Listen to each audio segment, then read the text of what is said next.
Today we're going to pick up and play a quick game of Shadowsworn Haunts. And we'll get started with character creation, which is kind of a modified Ironsworn character sheet. I'll talk you through it a little bit, and we'll just get started. Let's go ahead and roll on a random name. So for that, I'm going to roll 2d10s and interpret the results.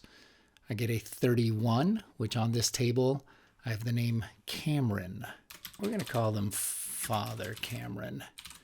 And we'll say they're an ex-priest, alcoholic, and struggling with faith. All right, a couple of things that I can kind of invoke and play around with. I will give some attributes here. Since Shadowsworn is an investigation, I'm going to give the most to wits. 3 in Ironsworn, you do kind of a standard 3, 2, 2, 1, 1. 2 for heart. Let's say they're pretty honest or have courage. Shadow, I'm going to do a 1. We'll do a little bit iron just in case I have to kick down a door.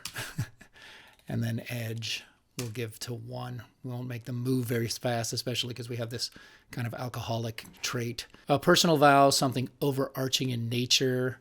I'll roll on an oracle here, just see what happens. 36, we have corrupt, and 55, which we're going to read as regret. There was some sort of corruption that our character regretted in the past. So the personal vow is to clear their name with past corruption through honest work. So maybe something happened in the past for this character when they were a father. Maybe there was some sort of scandal in the church and there was some sort of corruption going on. It's the reason why they left the church. And now they want to do this work, helping regular people dealing with their hauntings or problems with the world beyond. And that's what's kind of fueling them here. I'm not going to worry about the rest of these things until I know a little bit more about what our character is getting into. So, in Shadowsworn, one of the first moves that happens is Darkness Calls, which is a character comes to you with a problem they need solving, as you are an expert. So before I meet who this character is, let me just envision what it is that they're going to be talking to me about, and that way I can kind of start to suss out who this character is. So the first table we're going to roll on is the nature of the event. 1, we have a poltergeist, so some sort of entity that's moving things in a location. And then where is it happening? Let's roll once there. A 7, it's a ruined, roll again, hospital. Okay, so I'm just going to put this as my notes here. Poltergeist, ruined hospital. I'm envisioning who might come to see me dealing with that. And I'm figuring it's probably somebody involved in a land development deal or something like that, because we do have a ruined hospital. So that feels like we're rebuilding this hospital and kind of making it into something else. So let's just see who that character is. And let's go ahead and roll 2d10s to figure out what this character's name is and who it is that comes sees us first. 99. Oh my gosh, Tanaka. Okay, we're going to call this Mr. Tanaka. And Mr. Tanaka is a real estate investor. I kind of envision myself at this bar where I'm normally seen kind of having a drink and a scotch, trying to distance myself from a lot of the things that have been happening in my world and a lot of the things I've seen. When a shadow kind of falls over me, I turn and I see Mr. Tanaka. He's a Japanese man in a nice suit. And he says, "I believe you're the person who can help me." And I move aside a little bit, and he kind of slides into the bar next to me, and he starts to tell me that he has a project that's going on at this old, abandoned, ruined hospital. Let's go ahead and give that hospital a name real quick. And I have a focus generator for that. Here we go. That'll give me a little flavor on the hospital. You roll 2d6s. And this one is called the St. Thomas Clinic. So it has kind of a religious tone in its past. St. Thomas Clinic. So Mr. Tanaka tells me that he's been having crews there working round the clock. He has a deadline to renovate this old ruined hospital and turn it into a modern day wellness center. Very clean, very modern, very in the Japanese tradition. And the problem is that his crews will not work past sundown. They hear noises, they sense things around them.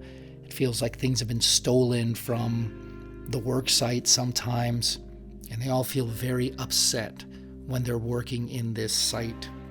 I asked Mr. Tanaka if there's anyone else that can verify this information, and he says, yes, I have a foreman who's working on the site. And let's go ahead and roll a name for our foreman.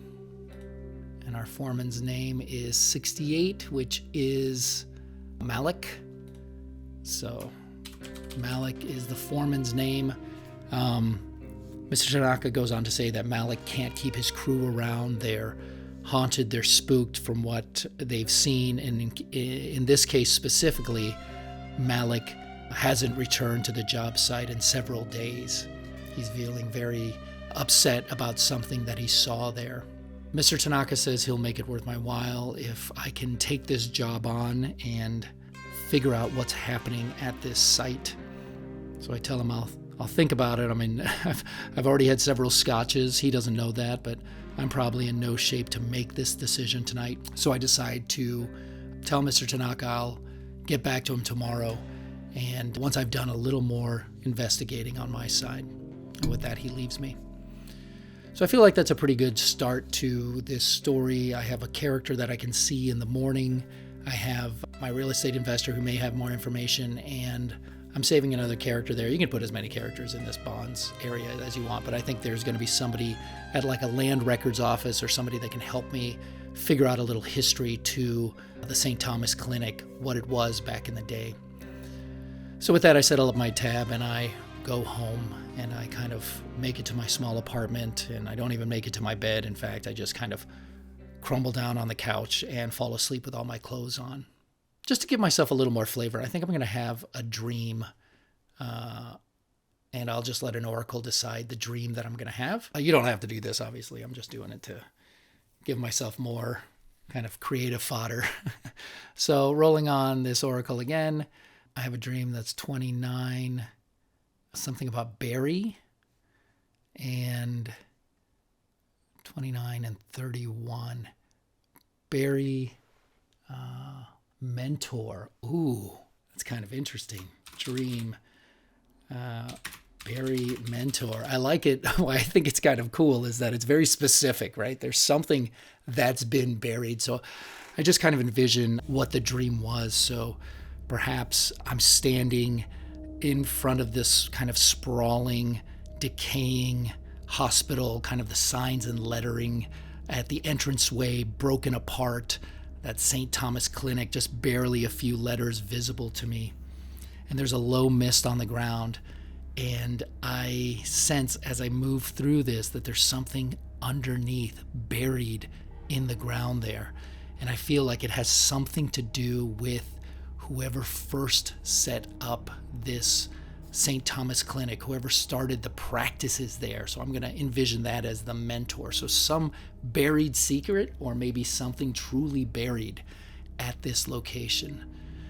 And as I walk through, I see, in my dream, I see kind of doors opening and closing on their own, and floorboards rattling, and kind of poltergeist activity all around me. And then I open my eyes and I wake, and I decide it's time to discover a little more about this place. So I'm going to go talk to Malik, the foreman. So I'm an investigator. It's not hard for me to figure out where he lives. He lives kind of on the outskirts of town in a trailer. I knock on the door. I hear kind of bottles and cans kind of rattling, as eventually he makes his way over and he opens the door, and here's this guy. It doesn't seem like he's slept or showered in days. His eyes are sunken And he looks at me very distrustfully as he says, what do you want? And at this point, I'm going to make a move. So my move is going to be an engage move. If you're playing the Ironsworn moves, you would definitely do a gather information move here probably, or a compel move even. I'm going to roll my standard roll, which is 2 d10s and a d6. I'm going to add the d6 and roll them all. I was doing this with plus wits. I roll a weak hit because ties don't go to me. So I roll an 8 here, which means I lost that one, but I won this one.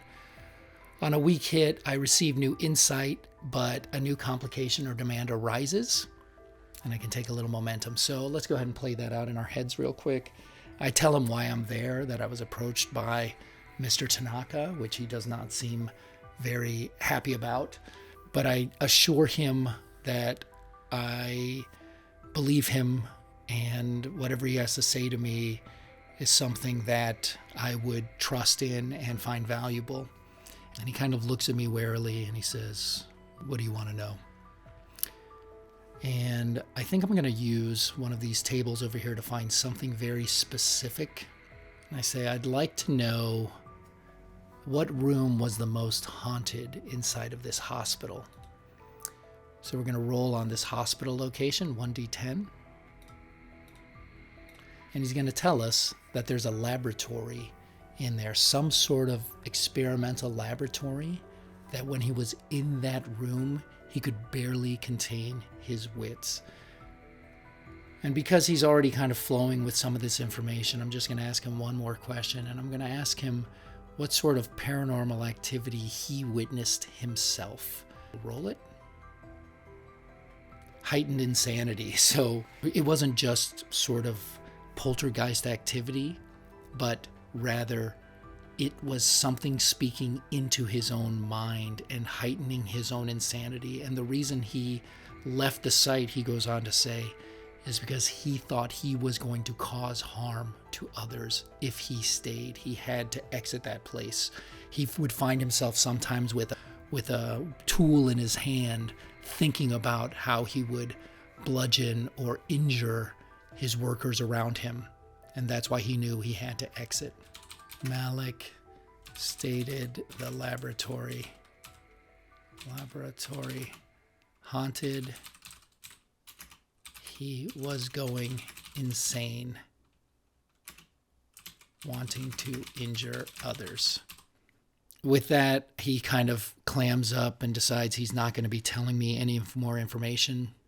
So he steps back inside and the door closes, and we're done with that segment of this investigation. Lastly, I'm going to go to somebody in the records office who might be able to help me. And let's roll up a name for that person. 35. And that person is named Dia. Dia, Land Records Office. So I go to the Land Records Office where I see a young woman working at the desk. She looks at me and there's kind of a distrustful look in her eye. And I recognize her as being someone who was once in my congregation. And once we had a really good relationship, but it seems like she's a little distrustful like a lot of people are. However, we still maintain a professional relationship when I come in and ask questions. So I say to Dia, I'm looking for information on the St. Thomas Clinic. Anything that you know or remember about it would be helpful. And let's see if she actually cares to help me. Oh, I should have taken a momentum move, by the way, earlier. I'm going to do that one right there. Let me just engage her. So I'll ask her and see how friendly she is with giving up this information or not. Okay, so with wits, that is actually a strong hit. So I discover something helpful and specific, envision what I learn, and take 2 momentum. So she begins to tell me she knows something about what once happened at that site. It's actually, a lot of people in the Land Records Office know about the St. Thomas Clinic. And what she tells me is, what? Something to do with the strange history of the place. Oops. So she tells me that 10, it's a place of religious significance, which makes sense because it's called the St. Thomas Clinic. I feel like I already knew it was of religious significance, so I'm going to roll one more time just to see if I can get something a little more specific. 5, nothing green grows. So the site is of religious significance where nothing green grows. I take it to mean that there was something darkly religious that happened here, maybe cult worship, not just kind of the St. Thomas part of it. And I believe that maybe that darkness and that spiritual practice there poisoned the grounds, and it's giving it a place where kind of the green grass around there is likely wilted and trees are likely dried up and dead and no longer growing or vibrant.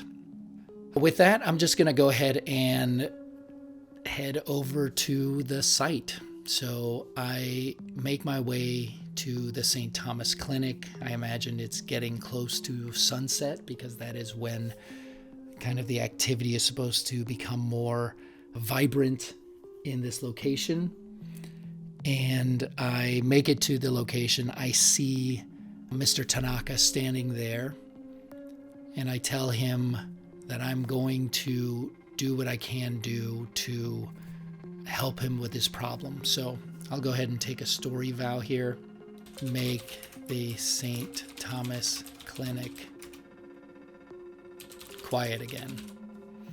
I'm carefully wording that vow. Instead of saying like destroy the spirit inside of there, like I don't really know if I can destroy a spirit or if I can really, I'm just going to do what I can to make this place safe again for development.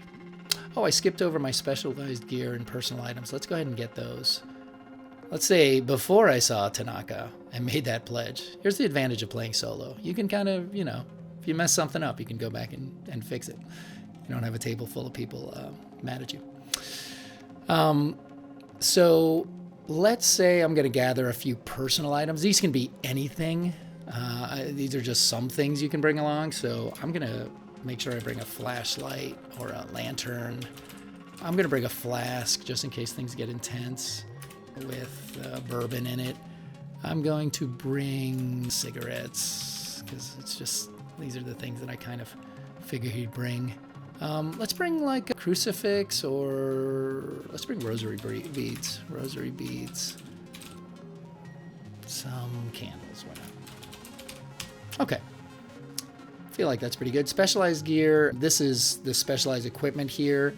We're going to see that in play in the game. That's actually most of the fun stuff in the game. So we'll go ahead and bring a spirit board. We'll bring an EVP recorder. We'll bring an EMF detector. I'm going to bring it all. And a camera. Film, video, camera. If you were playing co-op or with someone else, you would split up some of these things. You can also just decide to limit some of these things. It doesn't always help to have so many oracles or so much specialized gear, but why not? Let's do it. Okay, that's in my backpack as I come to the St. Thomas Clinic and I take my first step towards it. All right. First thing we're going to do is delve the paranormal. So we're going to roll 1d10 and determine our location, roll 1d6 for an atmosphere reading, and then one more d10 to complete the move. So we'll go ahead and come up here to our location, which is a hospital. And here's our atmosphere. And let's figure out where this first roll is going to be. So first one is a d10. That is a 9. So we have our basement tunnels. Let's go ahead and add a d6 for atmosphere. Atmosphere is a low hum. So I'm envisioning ourselves going in, and I'm doing this with wit. So right now I'm losing this roll. But I imagine that there's kind of a basement door that's been swung open. I see kind of workmen's tools and some scaffolding on the outside and work lights positioned in different places. And as I enter into this basement, I hear this low hum from the generator outside and the other ways that this place is receiving electricity as it's being repaired. It is dark in these tunnels. There are cobwebs on the walls. There is dust on every surface. And there's kind of broken flooring, broken tiles on the wall, and it's just shadows everywhere. I'll roll one more d10 to complete my challenge roll. And it's a 3, so that's going to be a weak hit. So on a weak hit, the Delve, the paranormal move, says to roll d100 on the table below. So that's what we're going to do, and that'll determine kind of what is happening here. So roll these guys. 6 and a 3. On a 6-3, it says choose one, mark progress, or find an opportunity. I feel like I don't really want to mark progress yet, since all I've done is opened a door. So we're going to find an opportunity. And that happens on this next table right here. Find an opportunity, 2d6. 99. An NPC vows to help you no matter what. Really interesting for that to happen. So as I have entered this basement, I turn to see one of my characters that I have over here, one of them that are bonded with me. And I'm going to say Mr. Tanaka has left, and it's actually Malik who has vowed to join me. And Malik speaks to me. He sort of apologizes for his behavior earlier in the day. And he's been out of sorts, and he's been running from this thing inside this place. But now he knows he can't run anymore. And this insanity that was creeping inside of his head, it hasn't gone away. So he feels like the only way to stop that is to help me figure out what's going on in this place. And with that, he kind of vows to help me and explore this site together and do whatever he can to help me figure out what's happening. I appreciate him coming along. It might be difficult because Malik is sort of half mad, but he is, for now, a friend.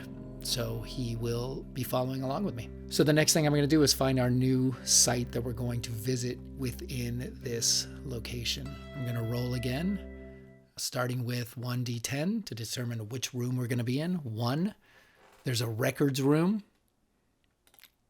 6, there's a little bit of atmosphere there. It's the same kind of low hum. So I envision ourselves kind of heading through this darkened basement when Malik says there's a stairwell to the next level up here. Just follow these cables, and he points in a direction, and we kind of ascend a staircase. And as we do, there's a room to our right with kind of a shattered glass door.